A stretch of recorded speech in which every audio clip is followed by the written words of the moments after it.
Grounding the mind. There's a lot of different things we can ground. There's different ways to look at grounding. Like, I ground my children. We ground electricity. We ground bodies when we're doing surgical procedures. And we can ground the body like by going outside and putting our bare feet on the bare ground, and that will ground our body. But what I specialize in, what I love to discuss, my favorite thing ever, is the aspect of grounding the mind.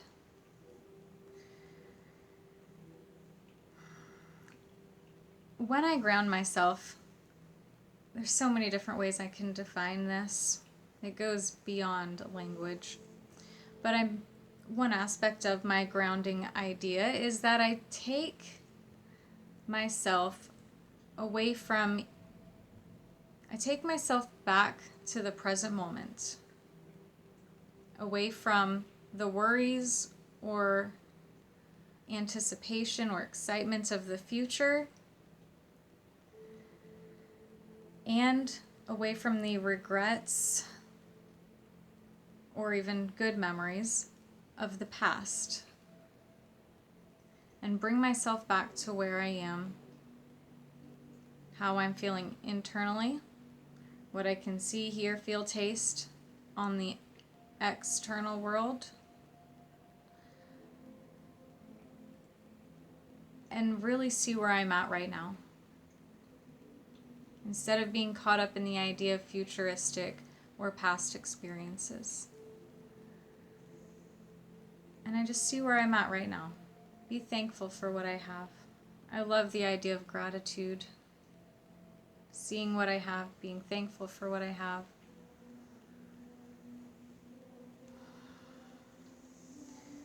So I want to take you to a time when I use my grounding experience. And the example I want to talk about today is the idea of being rushed.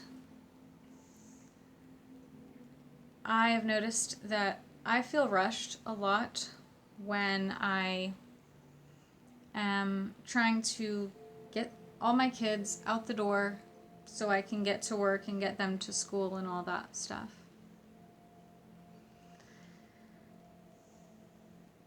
In the past, I used to really allow this rushed vibe to bring me down. I allowed it to cloud my perception. When I would go into this vibe of being rushed and frustrated and anxious, I would only be able to see one problem in my life, and that is the problem at hand, that is feeling rushed to get out the door. Worried. I like to go to worst case scenario. I'm worried that I'm going to lose my job. I'm not going to lose my job over being a little late. And there's a lot of other reasons I could lose my job too. So I really don't even need to be thinking about losing my job when I'm walking, trying to get all the kids out the door, trying to get their shoes on, their jackets on, their water bottles, their cell phones, whatever they need for school. And instead, after incorporating my new spiritual ways, and especially in this case, grounding myself, I can come out of that. And I found so many techniques. I guess you could call them coping skills, but I just like to call them all grounding. So, my water is one way that I ground myself.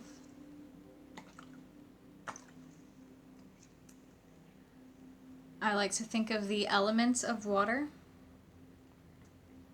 Think of how it is so giving and not at all taking.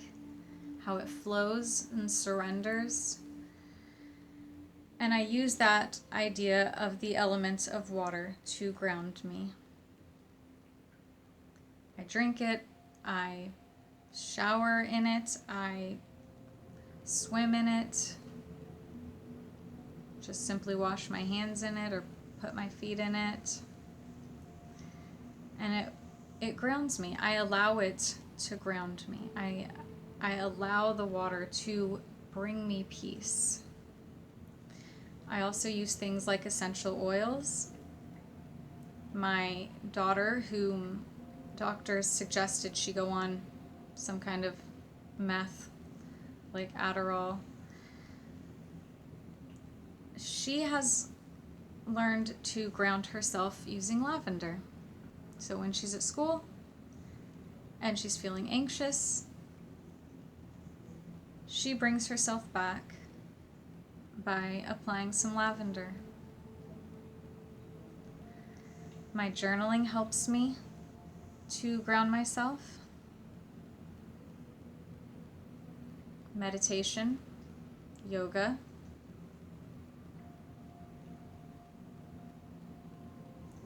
I can't think of any of my other things right now, but I'm sure they'll come to me. So after I do something to ground myself, so let's go back to me and my kids being rushed to go out the door. And now I forgot where I was going with that. Okay, I got it. So when I am there, I zoom in. I can't see anything else. I can't see any of my other problems of my life. Like, I don't know, my problems with my sister, okay? Or my problems with my kids, like, or my problems with myself. Like, the only problem I can see is we have to go, no one's going, I'm the only one who's doing this. And when I'm there now, I like to somehow find a way to ground myself. So first of all, I acknowledge that I'm there, and that is a super important step, being able to see that you are there.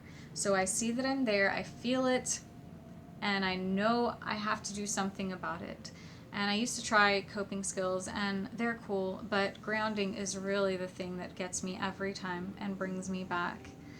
So I get my water bottle, or I sit down and do a meditation. And when I'm rushed, I don't really do a long meditation. It's more like maybe just a few breaths, maybe up to 1 minute. But I breathe, I ground myself, I slow down. And at that point, it changes my vibe, and I can feel so much more peaceful, less rushed. I can actually slow down. I never thought that would be a possibility for me, but I can now, even during those times of feeling rushed. I zoom out after I ground myself, and I can see more of my world around me, like being able to see my dogs trying to tell me bye, or I can see that my friends do want to help me and do help me with this problem, even though they're not here now helping me when I'm rushing my kids out the door. I talk to them, they tell me about their parenting problems, I tell them about mine, and I can see that they also suffer from the same inflictions of trying to get the kids out the door. So I don't identify as hard with it. I don't tell myself that this is my life and this is who I am. I am someone who stresses out because the kids can't get out the door. I can see that that's just an aspect of me after I ground myself. It's not a big part of my life even. When I'm feeling all that anxiety and frustration, I feel like it's a huge part of my life and it overtakes me. But when I can ground myself, I can come out of that and feel so much more peaceful. So I hope you find ways that you can ground yourself. If you have any more ideas, send them my way. Peace.